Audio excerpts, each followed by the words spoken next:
Well, hello there friends. Today we're going to be taking a look at this guy. This is the KC LED Underhood lights that I got over at Costco. I paid about $30 for this unit, and together we're going to go ahead and see how it works, whether it's worth the $30 that I paid for it, and would I recommend it. So, with that being said, let's go ahead and unbox it, and then we'll put it through some tests. We'll take a look at its features, what it comes with, and I'll give you my thoughts at the end. Now, as always, I also am not sponsored by any of these companies. I pay for all of the things that you have seen in this channel out of my own money. And as I stated before, I paid $30 for this unit. All right, so go ahead and open this bad boy up. Oh man, this is some very weird packaging. Does it like come out, or how does this thing actually? All right, I think I'm just gonna tear this whole thing open. No, I'm just gonna tear the whole thing open. I don't care. It has some straps there. That's one, and there's another one down here. If I can find, oh, there it is right there. We have to be careful though, because it looks like it says that some of the accessories are inside of the box. So I'm gonna go ahead and open this up a little bit more. So it looks like it's in this compartment here that has these little symbols. And sure enough, there are a couple of things in here. So it looks like we have a manual, which we're definitely gonna read. And we also have the charging cable, which is USB-C. It doesn't seem like they provide you with a power brick, but they do give you a car charger, so you can charge this using your car. Now, what I find interesting is they also give you a USB-A outlet right there. So this technically can be used to charge this light and a phone if you have a USB-A cable lying around. And it looks like that's all that comes in the packaging. There's really nothing else. So let me go ahead and read those instructions, and then we'll go ahead and put it through some tests. All right, folks, so after looking at the instruction manual, it's actually a pretty simple product. So the main thing about this unit is it has these hinges. Now, it allows you to rotate this way 360 degrees, so I can very easily rotate that. This one, of course, allows you to go 180 degrees, as you can see right there. Now, if you open it just enough, you also get this little hook, and this hook can also rotate 360 degrees. The same thing is true on this side. So all of the same mechanisms that I showed you on the right-hand side, or at least my right-hand side, also work on the left-hand side. Now, it's also magnetic, so you can see that it has a little magnetic symbol right there. So we're going to go ahead and test that in a little bit. And you can also see that if I press the power button, it goes through this little cycle. And I think that is what it calls the power lock. So that way the battery doesn't die if someone is,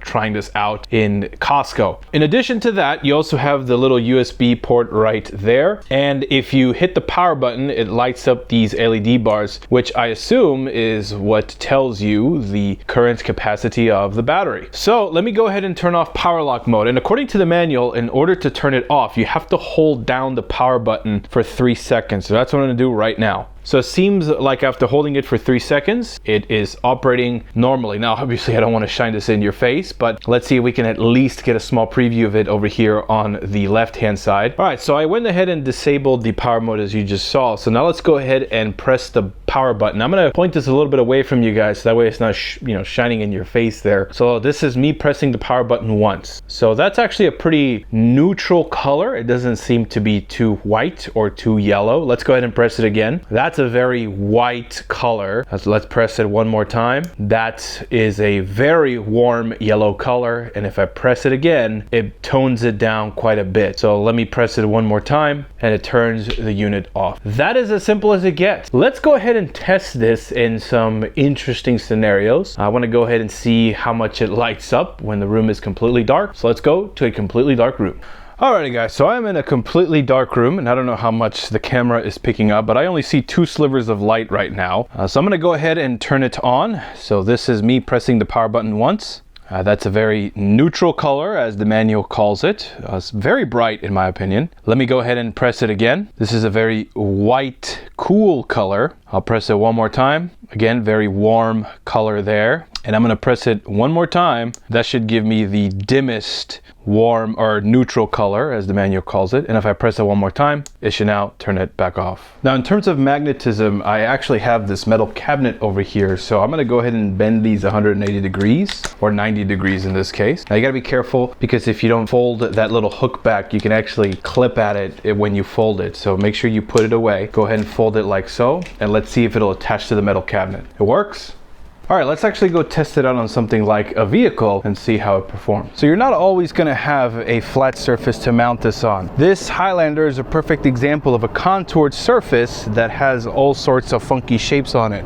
So let's see how the light holds up on something like this. All right, so here is one thing where I could see this light failing. But right now, it seems like this is all just composite. It doesn't seem to want to grab onto that. Now, I can of course mount it to this part, but clearly the magnet is not going to be strong enough for that. So we're going to go ahead and try to find some hook or some holes for these hooks to grab onto. Now it looks like we're probably going to have to use the magnet for this other part, but I would say that that's actually not too bad. Now of course, if I turn this on, if I was working on this vehicle, this probably would not be the ideal angle. So let me go ahead and see if I can figure out another spot to mount this on, more particularly this part over here. So here's one spot that I can think of that might be helpful, and that of course is where the mechanism for the latch is. Of course, if you flip it like so, this does give you quite a bit of light down on the engine bay. Now it is bright right now, so it's clearly not that visible, but I can guarantee you the brightness is intense. You saw in the section where I showed you the dark room. But still, this isn't really an ideal angle. So again, let me try to put it back there. All right, so I'm gonna say that this is actually a pretty good angle. This is not bad at all. Now remember,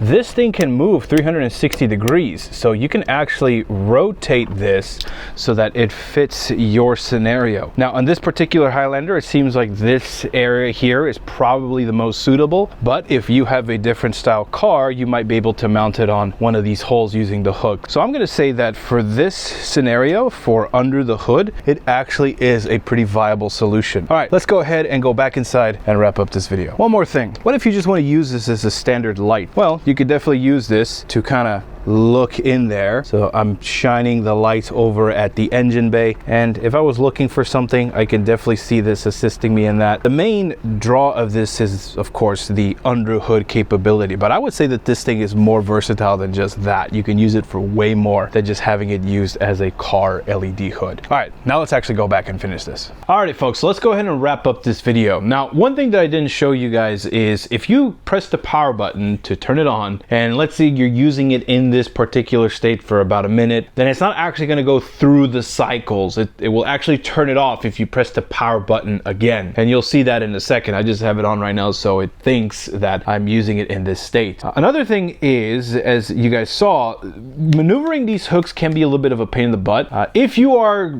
careful, you won't scratch them up, but naturally with, you know, metal to plastic or metal to metal contact, you will start to chip away the paint on those little hooks. That's just something to be expected. Another thing to keep in mind is that it does get a little bit warm. It isn't hot to the touch, but it is slightly warm. Now, if you run this thing down to 0%, the manual says that it will take 6 hours to recharge this unit. Keep in mind that this is going to take quite a while. Now, I'm going to go ahead and press the power button to show you. You can see the unit turned off completely. I would say that for $30, this actually is not bad. I actually wasn't planning to use this as an undercar LED hood. I actually wanted to use this to mount it on a tripod. Now, any person can probably make an adapter that will allow you to mount this thing to, say, a tripod, and then you can rotate it like so. You can use this for a job site light, what have you. I'm actually going to take a stab at that because I can see that it has 4 holes right here that I might be able to mount with on a tripod. However, that's a project for another day. Overall, I would say that for $30, this actually is pretty nice. I can see myself using this for quite a bit. I'm actually going to use it more handheld than for, you know, cars. I don't really work on cars at night, but if you are a person who needs a light for that type of stuff, then great. I am actually going to use this a little bit more for handheld purposes. For example, when I go up in the attic, or if I'm just looking for something in the dark, let's say in my backyard or in the front. I will let you know how this thing performs. Now, the final question is, would I recommend this product? I would say for $30, it's honestly not that bad. I mean, it's 30 bucks, and it's, in my opinion, very versatile. It can be mounted in all sorts of interesting ways. The charge time is a little weird. I would say that 6 hours is a little excessive, but also the fact that it kind of cycles through this if you press this too fast, I think that's also kind of a bit of a weird interaction. If you can get over that though, those tiny little things, it's not bad. Now remember, you get a car charger and a cable as well. You can value the car charger at say $5-6 and the cable at maybe another $3, so in reality you're only paying about $20 for this thing. Not bad at all in my opinion, but I will leave the final decision to you. Thank you guys so much for watching, and I appreciate you. If you have any questions or concerns regarding this product, definitely let me know. And as always, take care. Bye-bye.